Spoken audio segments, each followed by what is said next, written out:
Hey, good evening. I'm Courtney West, And I'm Princess Roxy. and welcome to the Playground After Dark. Yes, so this playground is created so that we can talk about all the things that we like to do after dark. Whatever taboo that is, whatever kink that is, whatever extracurricular activity that might be. There is no subject that is too taboo for us to talk about. We're here to So, color with all the crayons and all the lines and figure out which line is what. So, thank you for joining us tonight, and we're going to get into it. So, tonight we're going to go over, Princess Roxy likes to come up with the most of the most of the most. She's just so extra, and I love it. And so, we were talking about it, and we are talking about, the difference between what is a fetish versus what is a taboo.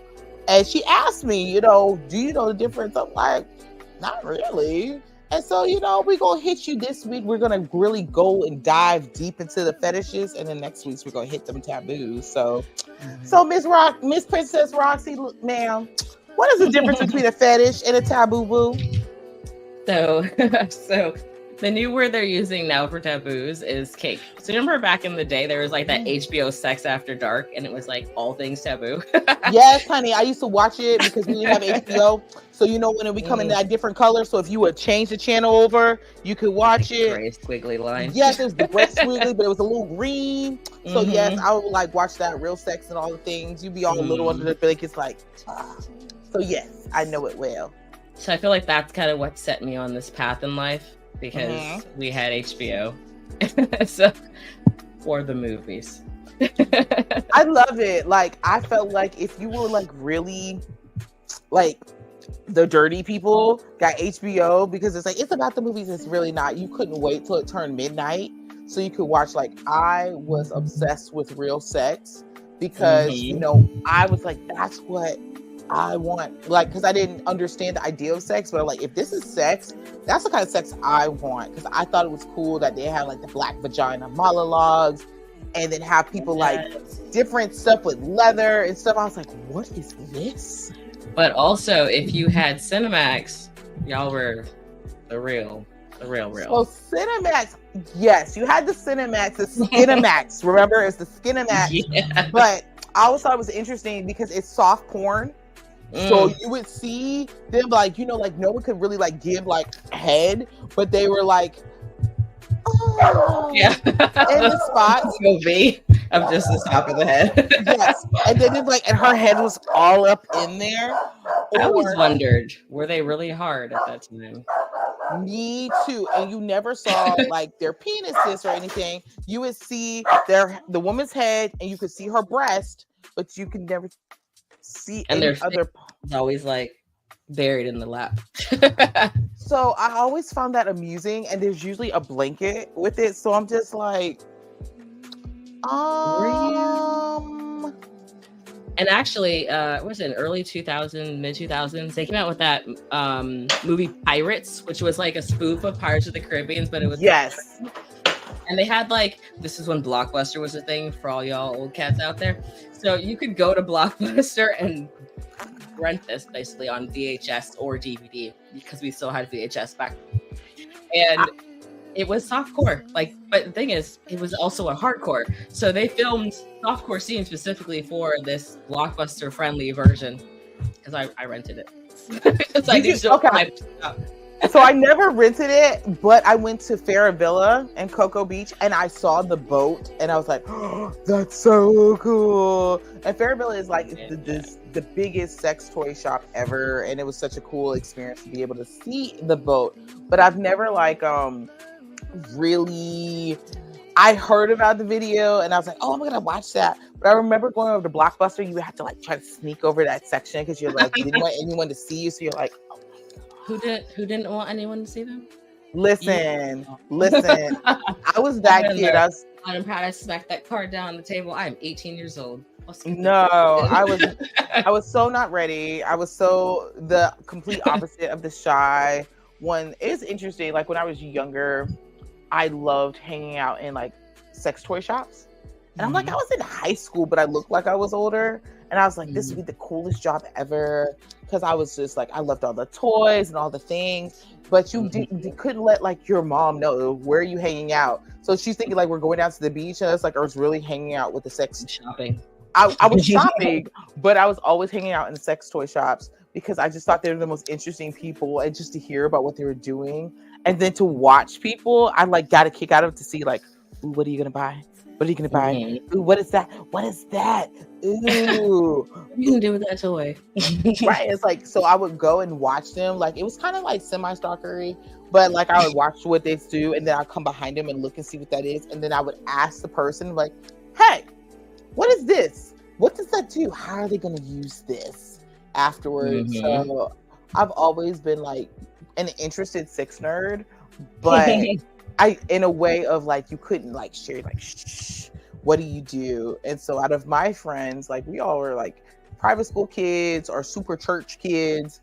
So, you know, I was the one who knew the information. And I'm like, I hang out in the sex store. So da-da-da-da-da. But you know, as an adult and kind of more moving into that vibe, it's like, you know, like what is it? Because you never think of it like that. It's like, what is really a kink preferred? Like, what is the difference between a kink and then, oh, this is a fetish per se? Because I've always thought that they were pretty interchangeable, and I never thought about this is the difference of it, and how it was explained to me as a child or growing up was like they were both just wrong. So you shouldn't have a fetish. You shouldn't have a kink. They're both taboo. They're right. It was unacceptable. Both of them were taboo. So I was just like, "What are you doing?" You only want to have sex in the dark, missionary, with your husband when you're trying to procreate. Right, and anything more than that was not acceptable. But then it's like, well, what if I enjoy this for sex, or what if it's like, you know, I thought that, you know, laying there, you know, like you're watching these movies, they'd be like, ooh, let's make love and be all, yeah. The pornos for women now disgust me. I just was so not that person. Like, who is getting excited about, oh, stroke my hair while you rubbing my face? Yes, tell me you're so beautiful. Touching me. I'm almost there. I'm like, please don't do that. Bend me over, pull some hair, do some things. So I've always like found that very interesting. So when you asked about that, it's like, is that my kink? Is that my fetish? Or is it just like, I just never got it into it. As like, as women, they always put it like, we're supposed to like this light, meek stuff where it's missionary and you're there, you're just taking it all in. I'm like, if not your harlot, your Jezebel, the woman in red. And I'm just like, this is boring. Number one. Two, he's sweating on me because they be all in it, and then it's like you're on the bottom, so they're dripping down. I'm like, that's all into like, you're like, could you make less of all of this? Like, I just like, or if you're gonna do all that, let's do some fun. Bend me over so I don't have to watch it. There's a way to growl when you're on top that is appropriate versus those weird orangutan grunts y'all are doing. So I don't know. I like a good growl. If you're like, I'm like, oh, okay, come on. What else? So I like a good growl, but I like it from. I don't feel like I need to look at you. So, since we're talking about kinks and fetishes, one of my kinks, it's not a fetish, right? But my kink is when he gets like this and he goes, oh my God. Oh. Yes. Here goes. Panties off, clothes off. Let's go. I love it. So let's go through the difference between a kink and a fetish, because I think, like, I don't know, like a little bit of people choking. Don't know. It's because people don't know. Because it's like, you know, people in that moment, you just caught some people because they're like, is it the growl? Is it the choke? Is it the both? You know, so, like, we need to talk about choking too at some point and how to do it properly. People don't really know. They just, first of all, if I can still breathe and I'm so coherent, then it's fine. It's good. We're good. If I'm like, ugh, if I'm gasping and you're trying to talk to me and ask me questions and I'm like, I'm dead. Then it's not fun. So it's like, but I feel like the natural thing is to, like, if it's too much, you're like, not like, yeah, no. I'm telling you, it's a no-go. But as long as I can breathe, and I don't need like crushing pressure, but I need something that's like I need to know. Well, you can do crushing pressure. You just have to know what you're doing. No, you can't. I don't want. No. The I problem like. is people do crushing pressure too low, and they really are crushing.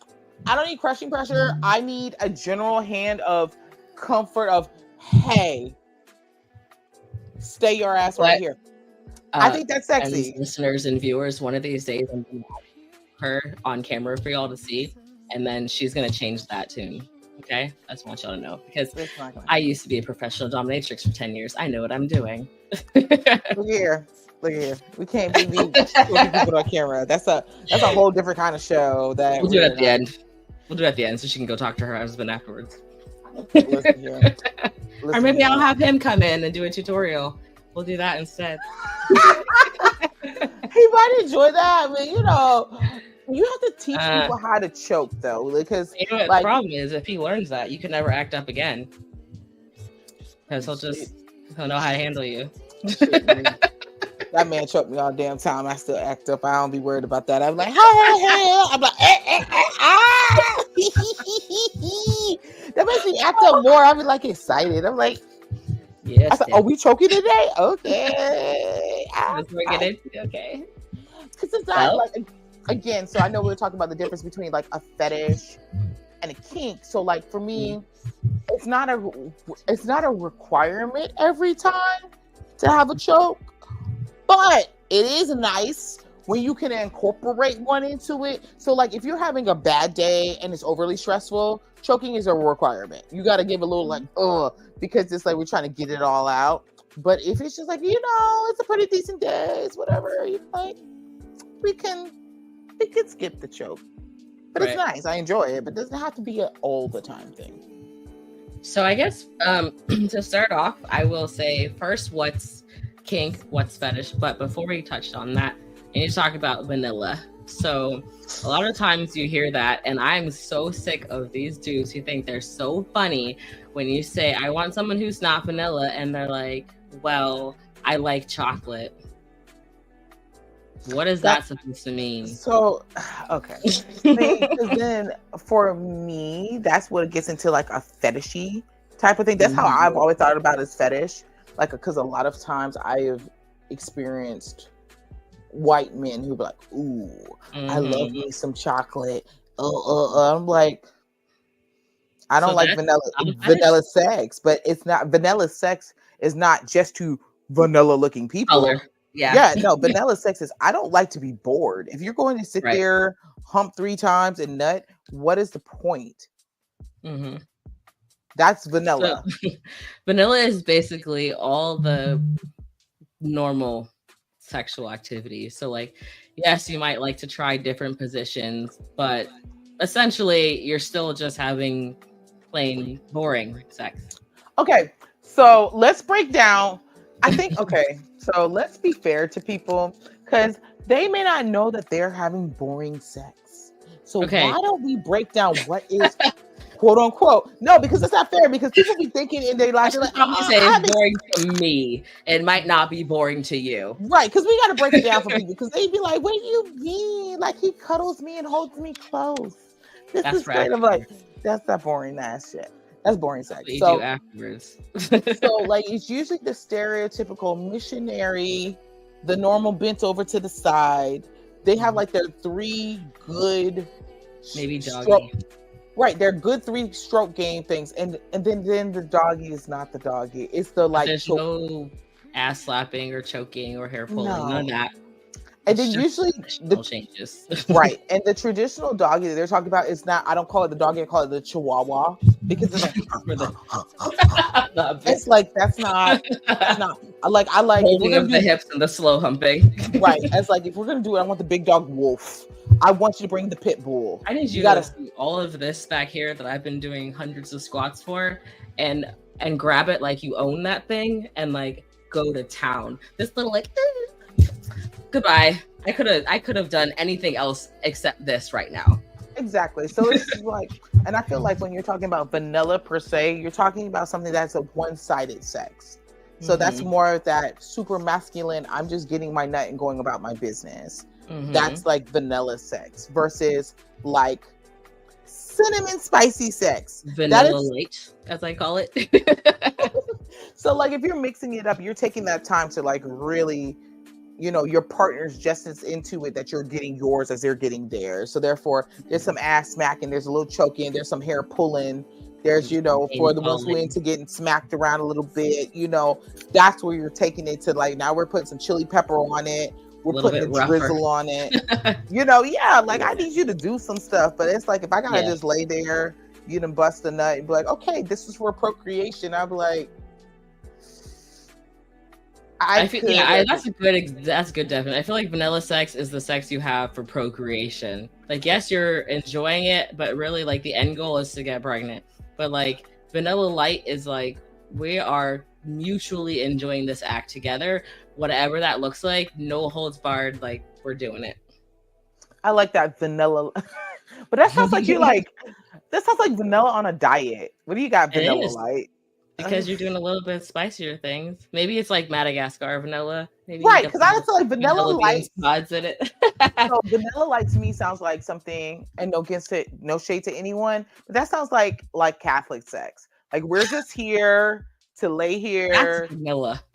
No, vanilla light is like, there's like the blanket in between, like in cults and stuff, you have the little blanket and you're just like, the modesty curtain.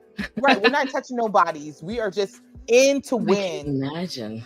Like, we're in it, hit it. How do you enjoy sex if you can't touch?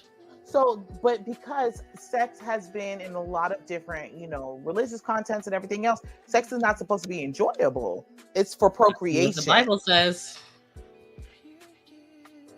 in Leviticus, if you're curious, the letter to the Levites said, a husband and wife should never withhold sex from each other unless for religious purposes. And since, obviously, if you're having sex for husband and wife, it's not just for procreating, it's for enjoying each other so that your mind doesn't stray. So and I think that depends on how you were taught, because a lot of times that same thing has been taken as to force women that you have to have sex with your partner. You don't have a choice. If you don't want your partner to stray, you have to have sex with him no matter what. But there's nothing spoken about enjoying the sex.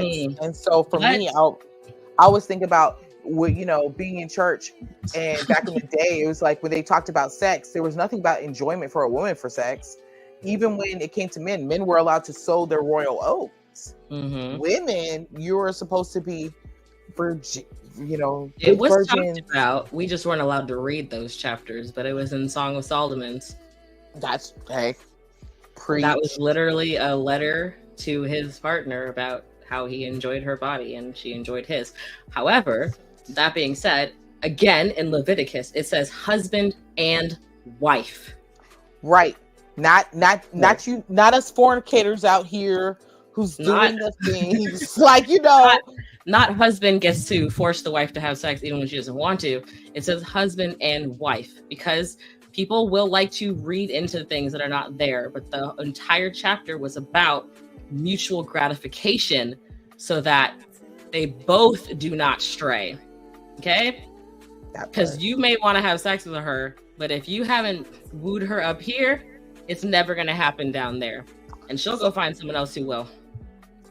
So, these new people do, because they think in their minds a lot of times they're not going to go anywhere. We're going to stay and we're going to be faithful, and it's okay to not have their interests of fetish and kinks. And I feel like a lot of times as women, it has not been talked about. But even, let me take that back. Even for men, I don't think that a lot of times that we are allowed to express our fetish or kinks to our partners because of sometimes how we were raised and the religious connotations to it. It is not a safe thing to go into our fetishes and kinks. It is about, I'm supposed to have missionary sex. I'm supposed to have vanilla light sex, have babies, be a good person, and that's it. And that anything that's dealing with fetishes or kinks is debauchery. And so, it's about, we're a new generation. We're trying to about last week. That's true. And it's about, what is that? So let's hit into the fetish. So give me the definition of a fetish. So the problem with fetish and kink, where people tend to get confused, is that they use those terms interchangeably. And while there is crossover, they're not interchangeable. Okay. So a fetish is something that you have to have in order to be sexually aroused. Okay. Whether it's mentally sexually aroused, physically, but it's something you have to have. Okay. So, for example, do you have a fetish? Yeah. My fetish, it's a little weird, I guess, for some people because I'm so pro-feminist. But on that note, I have to say, feminism is being you unapologetically. People try to pigeonhole what feminism is. You have to be stronger than a man and blah, blah, blah. Feminism is however you say it is. Just like your sexual orientation, your gender, everything, the way you self-identify is whatever you say it is. For me, feminism is knowing that I'm a princess. I expect certain behaviors from my partners. If you don't treat me that way, then I'm gone, right? Okay. And if you treat me like a princess, I will willingly submit to you. But only if I feel like your masculinity is stronger than my femininity. Okay. So your fetish is being dominant submissive. Men. Okay. So it's like you like to be submissive with dominant men. Those alpha males who take charge. Like I had a guy say, you are not allowed to open your car door. Not, I will open it for you, but you are not allowed to. I will open the door for you. Okay. I messed up and I opened the door and I immediately closed it back because I remembered. And I sat there and waited. He came around and he opened the door and he reached in to grab my hand to help me up and kissed my hand. Oh. That is a dominant man. And that right there, that's my fetish. That is what sexually arouses me. Men who are naturally submissive and wanna, that's not to say like a caretaker man is not dominant too, right? Because there are caretaker men. My partner is a caretaker male. But at the same note, if I don't eat a meal, there's hell to pay. Okay? So, and he will let me know that he is very disappointed in me. And that does it for me. Like, I'm gone. Okay? So, that is the fetish. You need to like, girl, you better eat this plate of food. Okay. He said, did you eat today? And I'm like, oh, well, something happened. Why did you not eat? Well, because that's not really an answer. That's an excuse. So you like to be put in I your have place. Nothing to say. Yes. Because I'm bossy. I've been bossy since I was like 3 years old. As soon as I can talk, I was telling you, put that toy over there, not over there. Like, I need someone who I feel is stronger than me to let me feel safe enough to let go of that mantle I have to carry every day, to be that strong, proud Black woman who demands respect when she walks in the room. I want to come home and feel safe. I can see that. I guess I could call that as a fetish of myself. I do like a dominant man because I do have to be alpha. I do have to play that quote unquote strong Black woman every day in my job and in life. And so to be able to come home and be like, oh my God. Yes, daddy. Right. Like, you know, you say. I am a brat too, so I do act up on occasion, but it's all in fun. A little act up I think is normal if you're not acting up a little bit. So like I like a dominant man, but at the same time, you're not gonna just tell me what to do. I kind of like to work for it. So it's like that punish reward thing. It's kind of nice. I'm like, you know. But I mean, you can also, so there's a thing. So some men find themselves in dominant roles in their life and they assume that I am dominant because I'm a police officer or a firefighter or in the military, like someone who has like, you know, balls of steel. However, it doesn't necessarily mean that you're a dominant man, because how you carry yourself at work versus how you carry yourself at home are two different things. I cannot tell you how many doctors, police officers, lawyers, general contractors paid me to abuse them outside of work. Well, you know what? That kind of makes sense, because when you have all the stresses of the world always on you, you're always having to be alpha. It's nice to give power to give to someone else. You can submit to someone else and allow them to run you. And I can see the allure of that. So, you know, okay. I can give you that piece. Okay. So, you know, when we're getting into the fetishes of the fetishes, I know that you said that you had an A to Z of the fetish.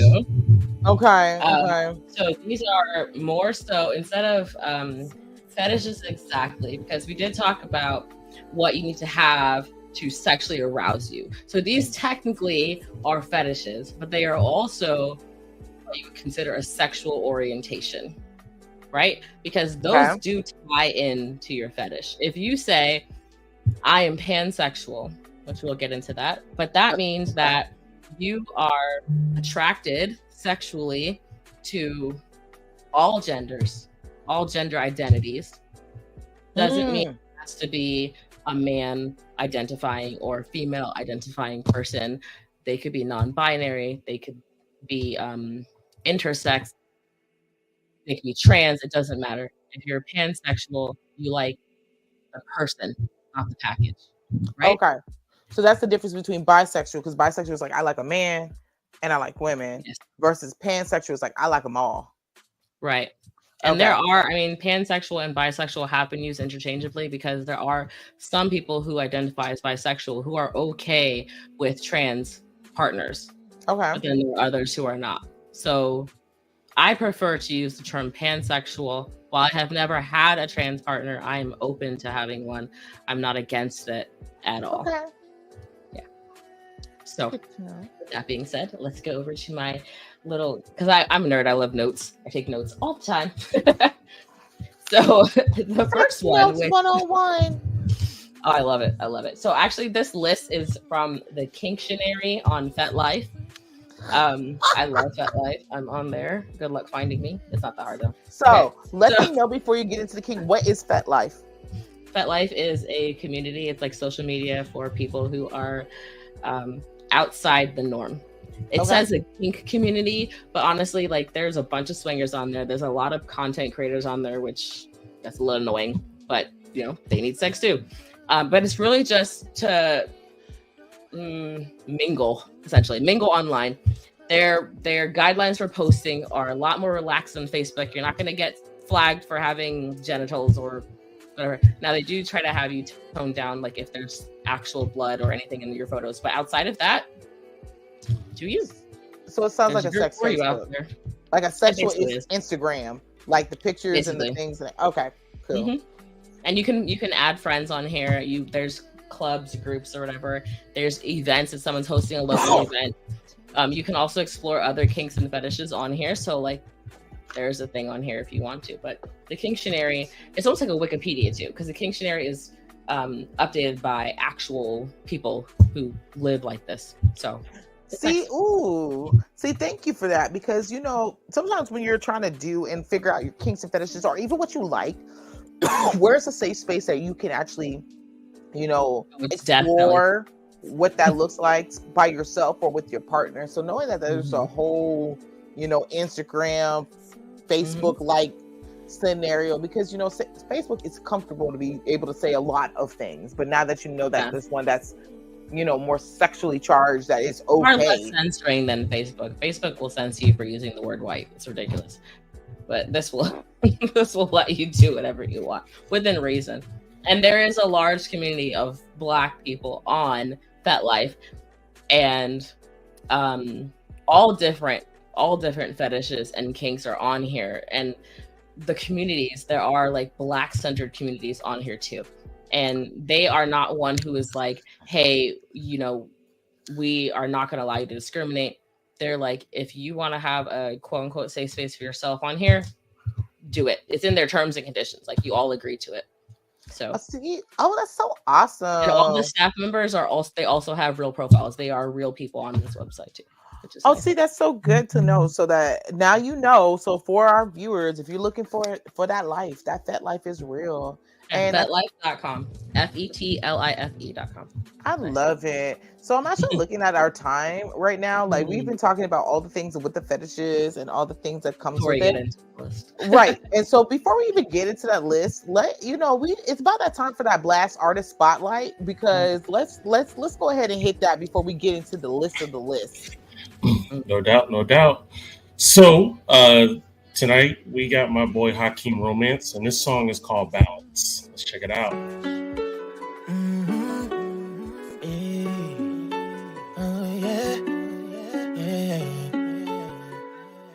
SOE. Hey, look. You done put some things that's heavy on my soul.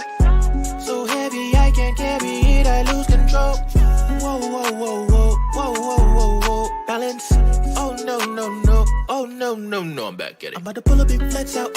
City boy chillin' with my chest out. Dust off my shoulders, I'm the best out. I'm a romantic bitch, never let her out. I'm about to act a donkey. Only a fair want it. So let it until the morning. Shawty wanna take a ride on my pony. Ayy, what do we have here today? Shawty, you eatin', time to percolate. Put on your birthday suit, I like it. Something I can grab onto, yeah. I'm on, take it out, then you roll up at a log, take it out on you, yeah. Where you tryna go? Just say the word and let me know. I show you things that you never seen before. Just don't cross that line, I'll leave you behind disrespectfully. You done put some things that's heavy on my soul. So heavy I can't carry it, I lose control. Whoa, whoa, whoa, whoa, whoa, whoa, whoa, whoa. Balance, oh no, oh no, I'm back at it. Fresh, particular day. Fucking with a real who well.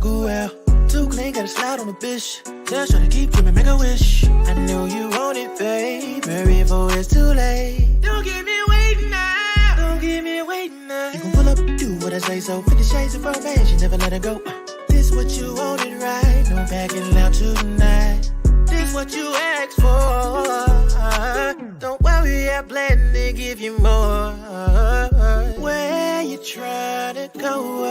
Just say the word and let me know. I show you things that you never seen before. Just don't cross that line, I'll leave you behind disrespectfully. You done put some things that's heavy on my soul. So heavy I can't carry it, I lose control. Whoa, whoa, whoa, whoa, whoa, whoa, whoa, whoa. Balance, oh no, oh no, I'm back at it.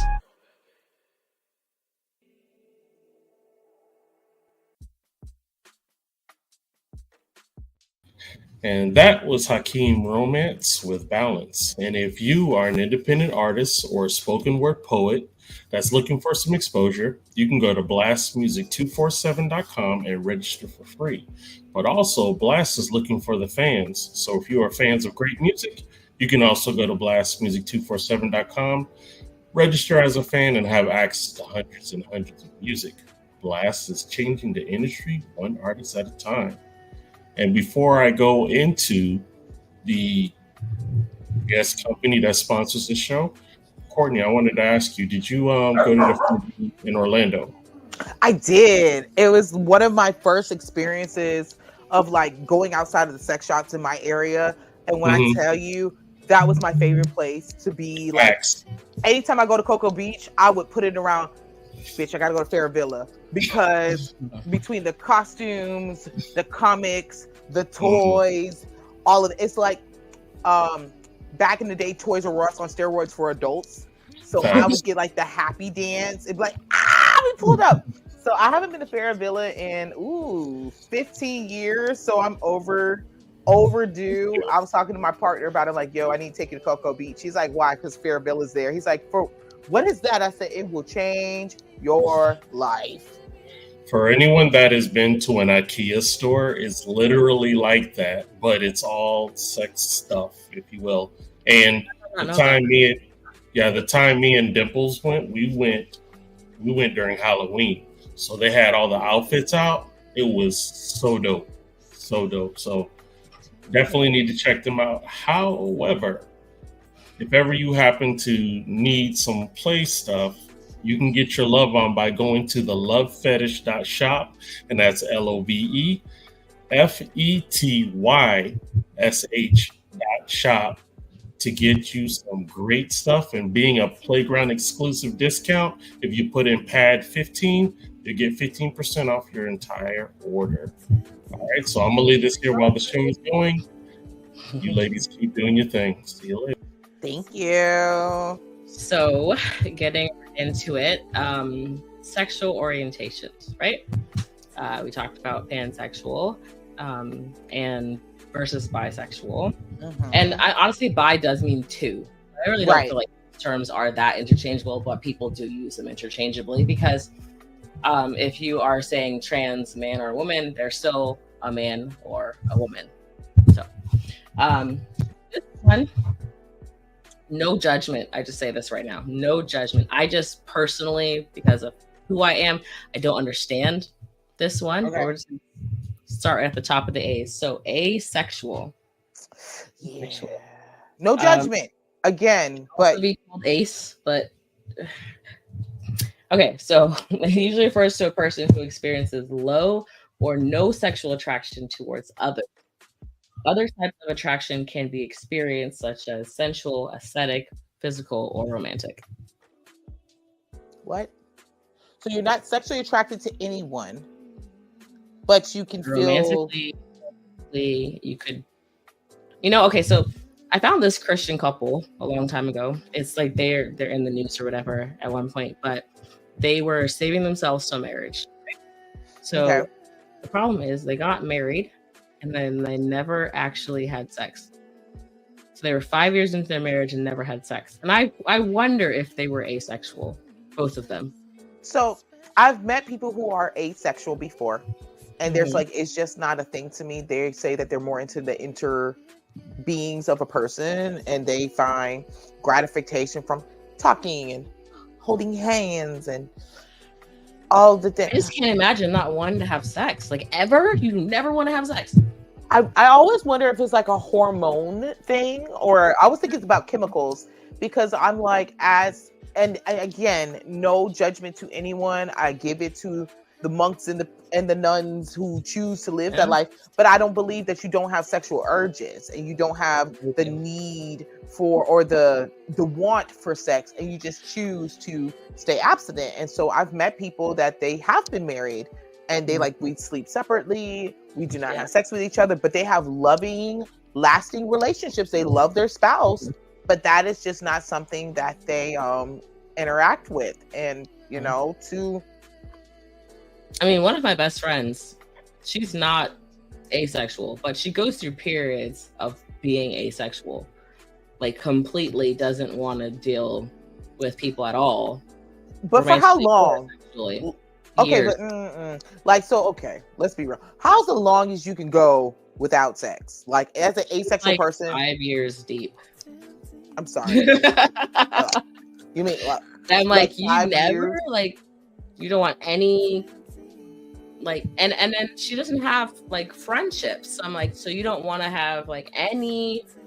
I can see if you had friendships, but she's like, it's just it's just too much right now. It's too much work. But I'm like, okay, but ever? It's like, so not even with yourself. Like, okay, No. if you're asexual, you don't even have. So like this, there's nothing ever. No, she didn't. She had no interest. She said maybe like once every couple months for herself, but like as far as with another person, like zero desire. And I was just like, I've made it 4 months and I thought I was gonna go crazy. Like, I was peeling the paint off the walls. She said 4 months. I'm like, 4 hours. Listen, I did. I was like, I was going through a transition and going through my divorce, whatever. So I was just like, I focus on me. And I realized I'm an angry person without sex. Like, if I'm not getting laid and getting the back broke on a regular, I am not someone. I be feeling bad. I'm beefing on bacon on breakfast. What's wrong with you? What's wrong with you? My patience is like nil. Yeah, no. Like, so to the people, I hope you have like monk-like personality and you can hold it down. Give you all the. But I also commend that you know that about yourself. Yeah. It's too often we try to fit into what we think society wants for us, and like, you don't. You don't fit into it, and you don't make apologies for it, and good for you. You know what? Now that I think about it, I was actually in a relationship with someone who I really think was asexual because they did not enjoy sex at all, and they prefer not to. And I asked him, "What's the longest you've gone without being sexually active?" And he said 8 years. So I was like, "What? Like, that's almost a decade. Like, you really like nothing." It's like, it just really doesn't. Like, it's nice when it's there, but it's not a big deal. I can just go with or without it. And I'm like, yeah.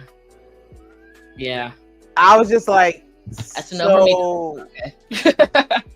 But I think like that's really important to have those conversations, because if you're a hypersexual person with an asexual person, because that could cause problems. You could think it's you or whatever, but if you have the communication to say like, I'm just really not feeling it right now, it doesn't mean they care about you any less. They're just sexually, they don't express their feelings via sex.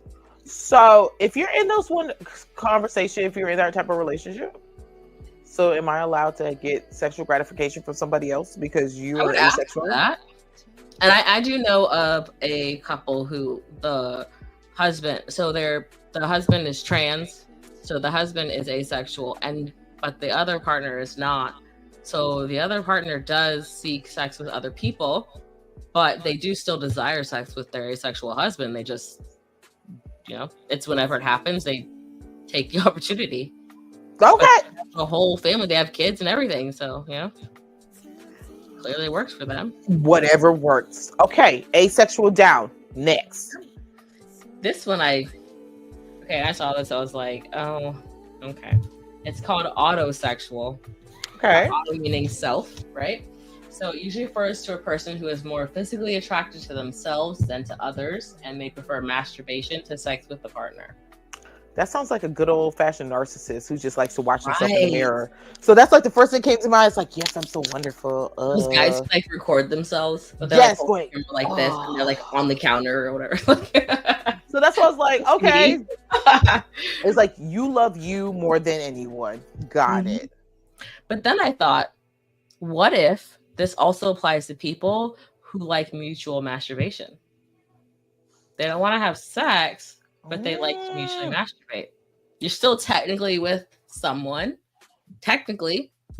but they're parallel play. But but with parallel play, I feel like I'm watching you getting turned on by watching you, and you're getting turned by watching me. It's not so much based off of myself. But am I watching you? How do you know? That's true. Hold on.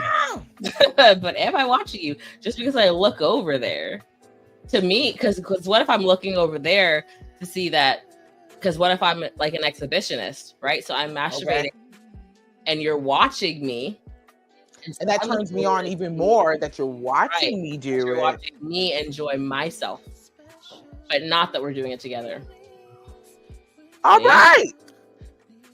That's a new one for me. I see it. Okay. Again, that makes me think of the frat boy who's in the mirror, like the guy who's watching, like lifting weights, going, ugh. Yes.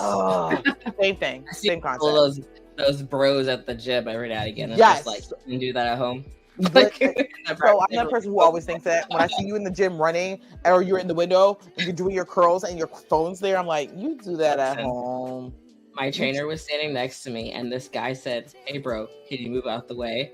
And he was like, "Oh yeah." He's like, "I'm trying to look at the mirror." And he was like, "Oh, no doubt." And when I looked over, he's got the camera on himself in the mirror while he's lifting weights, and I was like, "You could have just sat at the bench in front of the mirror."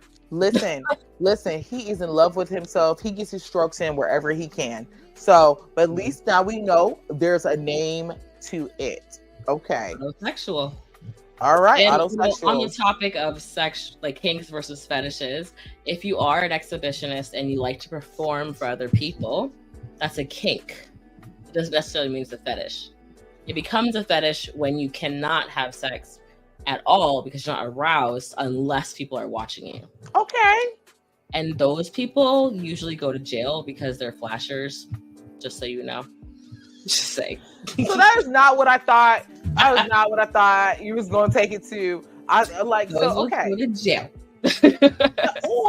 or maybe those are the people who like to have sex outside.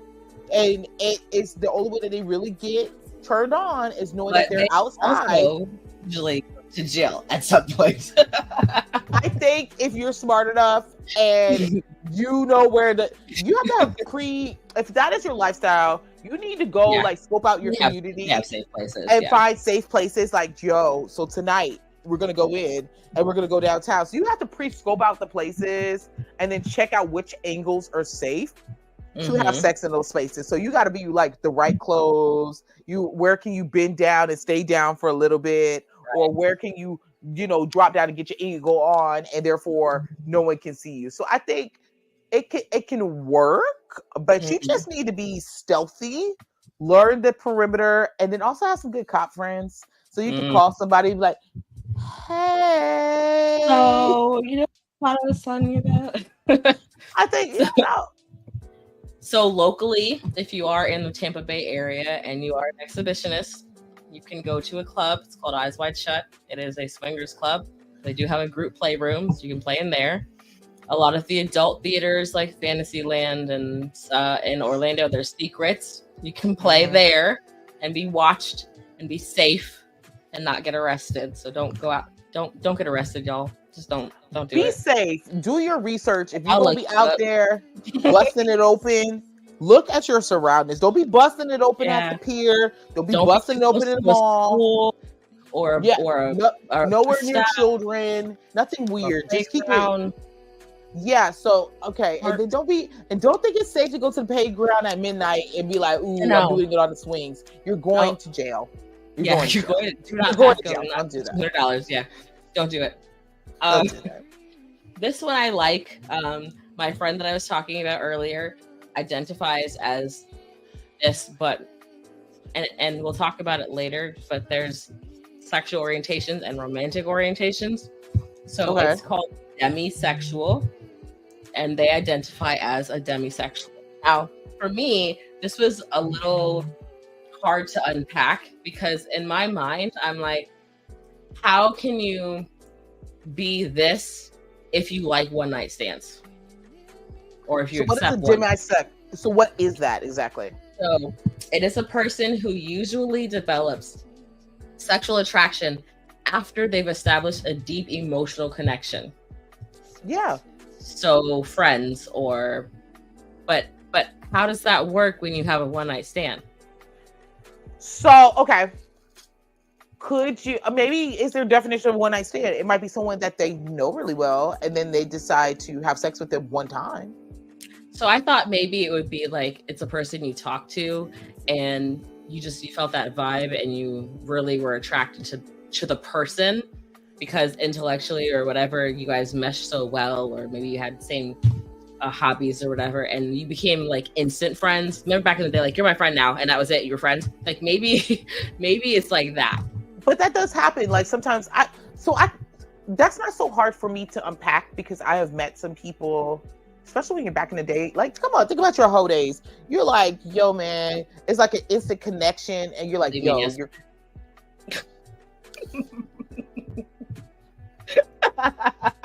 We're gonna make yours sound a little more professional. We're gonna say your whore days, and so instead of your hoe days was like, okay, cool. It's an HEAUX, by the way. That's the preferred term because we're fancy over here.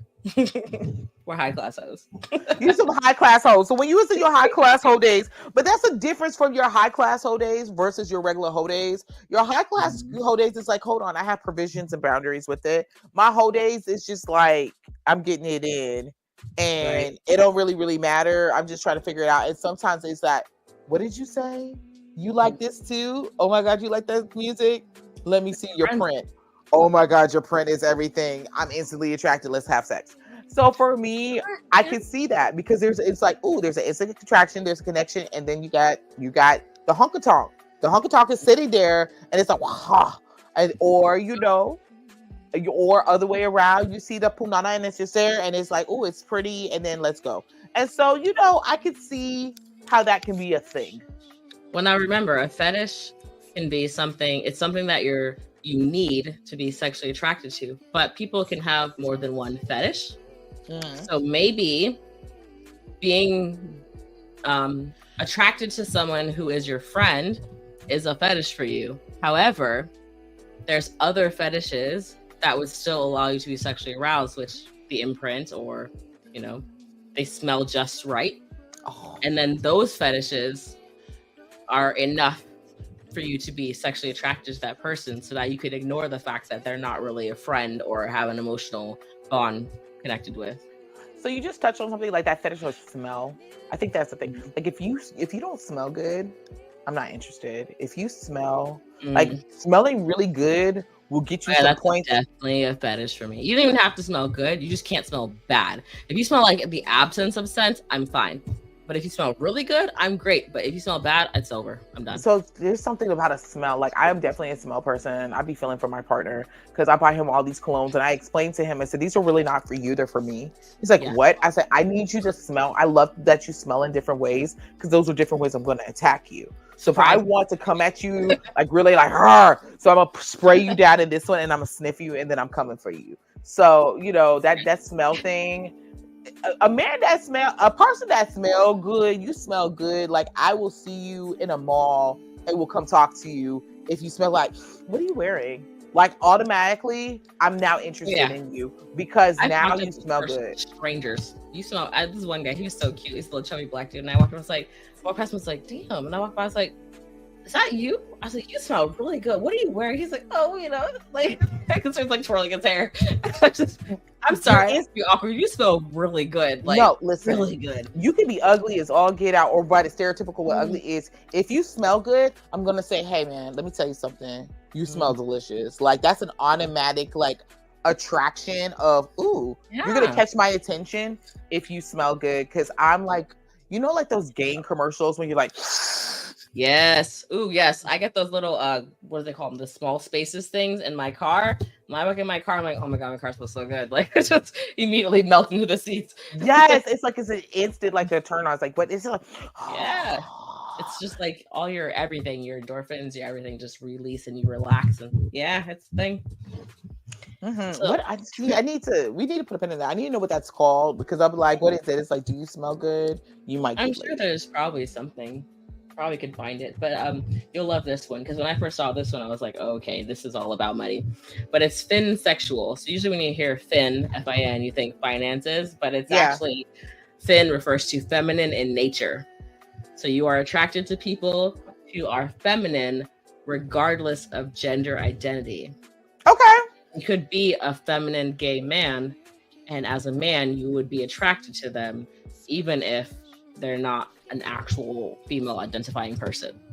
Okay, so just someone who has that nice feminine soft energy, you enjoy that person. Okay. And I did read a profile recently that the guy said I'm attracted to femininity, and I was like, oh, you're finsexual. I know that term. Like, okay, I'll take it. So I think that makes sense. Sometimes you'll meet people, and I've met some men who are like, oh, I'm not gay, but I like feminine people, period. Soft and just like there are women out there who are not soft. I mean, we see them all the time. They wouldn't be attracted to them. Listen, I have met some horde ladies where it's just like them because like I like masculine energy and like, but I've never been with a masculine identifying female. I've always been with like the girly girls, and so I'm just like, I'm really confused about myself right now because I'm really attracted to you.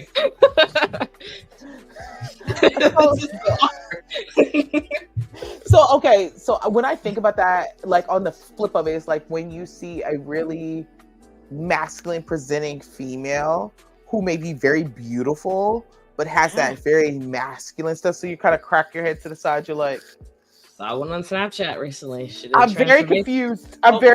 There's a lot of things going on because when I'm looking at you, I see this, but then I see this, and then I'm very confused, and I don't know how to process. I guess it is some TikTok videos and thirst trap TikToks. That's where they get me. Stop it. See, first of all, that TikTok's the devil. You be watching that stuff, you be like, TikTok is filthy, y'all. I would never watch TikTok in front of my kids or my mom ever. It is filthy. Before you pay, what's gonna come on. It's gonna be someone talking nasty to me on Book Talk. Absolutely, and it could be anything, or like I have a thing for like food porn. I love anything to deal with cooking and stuff. So I was one thing is like this dude who smacks the I know him very well. You know what I'm talking about? He be in there molding it. And his donut daddy, by the way. Yes, like he's smacking the dough and kissing it and then fondling it. And I'm like,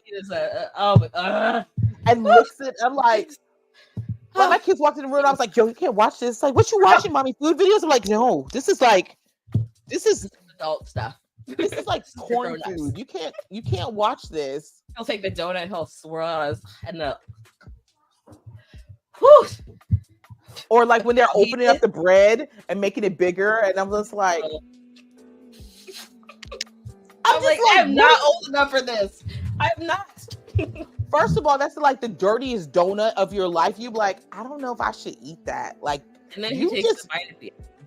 And I'm like, why did you make that bite so sexual? Like, then you want to bite behind him, but then if you do, you may have an orgasm. So it's like, this is not like. You know that stuff tastes real good.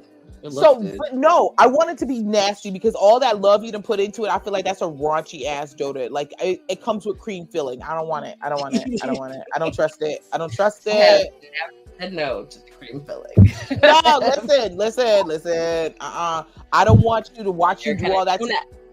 You do all that to that eclair. I don't know what it's filled with. I'm good. This just, it's too much. It's too much. Matter.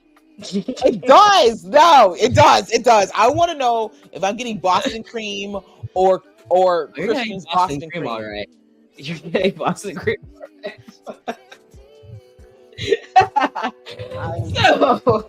So done. The notes. So a fray sexual, F-R-A-Y sexual, fray. Okay. It's considered a form of gray sexual, and it is the opposite of demisexual. Since demi, you have to be friends or have an emotional connection before you're sexually attracted to them. A fray sexual has little or no attraction with people once they become deeply connected to them, especially if they become emotionally closer and or stable. I understand the gray. I do. 100%. I might have some of that gray in there back in the day. You were real great until you started to like get comfortable, and now not so much. Don't do me. I can say I was definitely a gray person when I was single because I was not for that lovey-dovey stuff. Oh my God, I think you're great. We should go out together. I was instantly like, go for me, fam. I was like, I have to block you now. You have feelings and emotions, and like as soon as you're like, why don't you want to be my girlfriend? Oh my God, you just ruined it. I don't want to. Yeah. Because all that emotional stuff, that's a lot of work and baggage. I'm coming for a mission. Thank you, satisfy. I need to go home. I don't want to hang out with you. You can't stay the night. Go home. Yeah, I don't want to make breakfast. I don't want you to make me get lunch. Like, let's go out on a date. For why? I don't want to be seen with you. I like a guy like that. Listen, we met at a stoplight of all places, and then I called him when I would get off work. I work 3 to 11. We know what time I'm coming home, like midnight, 1 o'clock. You know what I'm calling you over for. I need to go to sleep, obviously. He said, why don't we ever go anywhere? Well, great. Now you done messed it up. And now we can't talk anymore.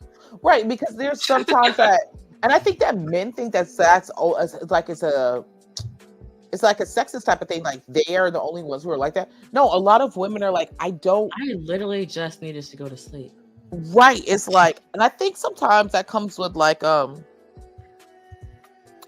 not to pigeonhole it, but I could speak for like myself as a boss woman who can make their own stuff, do their own things.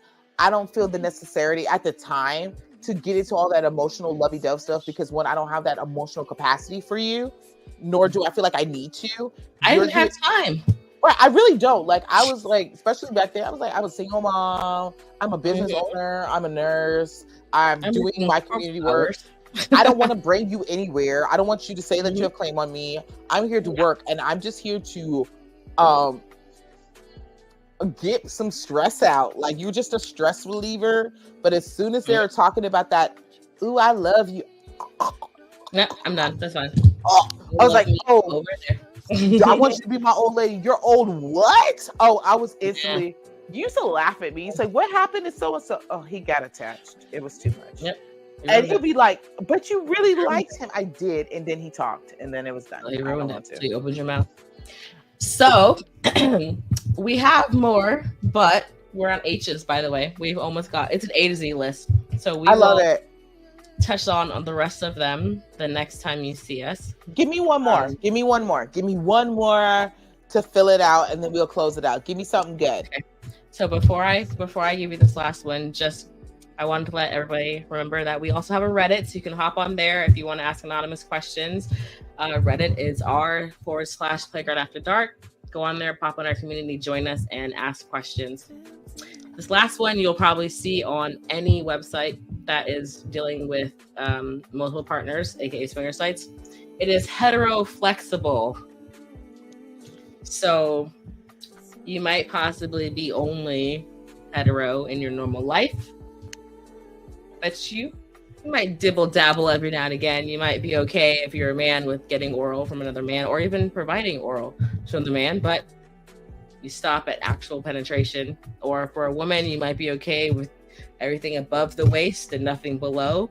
Or you might be okay with a girl touching you below the waist, but you don't reciprocate, but you are flexible. So I was just looking at my hetero self and I was like, well, my legs is pretty flexible. I can move them around, but that's about as flexible as it gets. But would you be okay with another girl joining you? I mean, you wouldn't obviously go out of your way to seek that person, but who knows? Maybe that person does it for you and then you risk it for a biscuit, so to speak.